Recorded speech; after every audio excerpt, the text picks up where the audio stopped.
Assalamualaikum warahmatullahi wabarakatuh.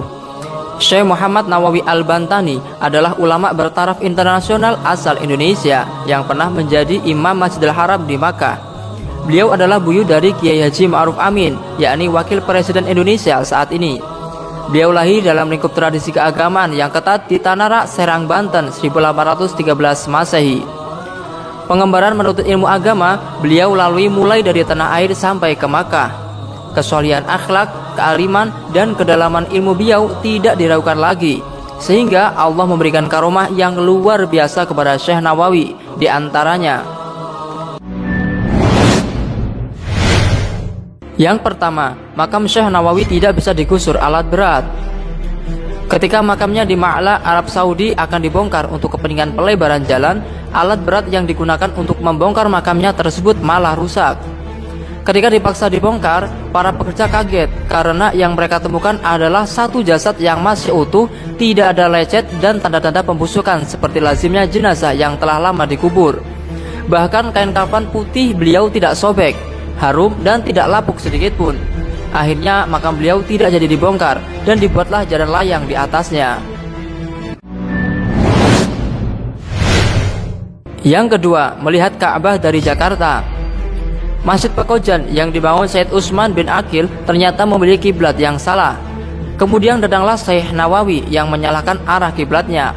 Maka kagetlah Said Utsman. Lalu Syekh Nawawi meletakkan tangan kirinya ke bahu Said Utsman dan berkata, "Lihatlah Sayyid, itulah Ka'bah tempat kiblat kita. Lihat dan perhatikanlah, tidakkah Ka'bah itu terlihat amat jelas? Sementara kiblat masjid ini agak ke kiri, maka perlulah kiblatnya digeser ke kanan agar tepat menghadap ke Ka'bah," ujar Syekh Nawawi. Said Utsman termangu dan keheranan. Ka'bah yang ia lihat dengan mengikuti telunjuk Syekh Nawawi memang terlihat jelas. Said Utsman merasa takjub dan menyadari bahwa Syekh Nawawi telah dikaruniai kemuliaan, yakni terbukanya nur basyariah. Yang ketiga, tidur di dalam mulut ular raksasa. Pada suatu malam beliau melanjutkan perjalanan ke Makkah. Beliau kelelahan dan mencari sebuah gubuk yang tak berpenghuni. Beliau menemukan lampu yang sangat redup dan kecil. Akhirnya beliau tiba di sebuah tempat tersebut dan mulai untuk beristirahat. Di benak beliau bertanya, "Kok dasar sol ini sangat lembut dan empuk ya?" Maka tidurlah beliau dengan meletakkan tongkatnya dengan posisi berdiri. Pagi pun datang dan beliau terbangun untuk sholat dan melanjutkan perjalanannya. Setelah kurang lebih 7 langkah dari tempat peristirahatannya itu, beliau menyentuh darah dari ujung tongkatnya dengan heran. Kemudian beliau menoleh ke belakang dan menemukan ular raksasa yang sedang beranjak pergi.